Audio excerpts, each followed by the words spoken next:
আমার নাম মৌসুমী ঘোষ।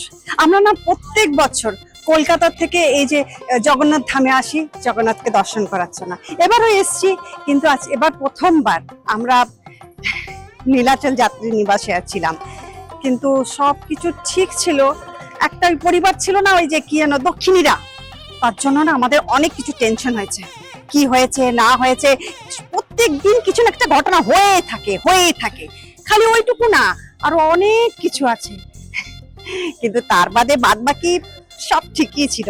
আমরা খুব এনজয় করেছি, কিন্তু যেটা আশা করেছিলাম সেটা কিন্তু লাস্ট অব দিনও পেতে পারিনি, তার জন্য মন খারাপ হয়েছে। কিন্তু হ্যাঁ, একটা কথা বলতে পারি, আমাদের সঙ্গে এই নীলাচল ভক্ত নিবাসকে কি কি ঘটনা হয়েছিল, আরো অনেক পরিবার এখানে এসেছিল, ওই দক্ষিণটাও এখানে এসেছিল। হ্যাঁ, ওদের সাথে কি কি হয়েছে দেখবেন কিন্তু। হ্যাঁ।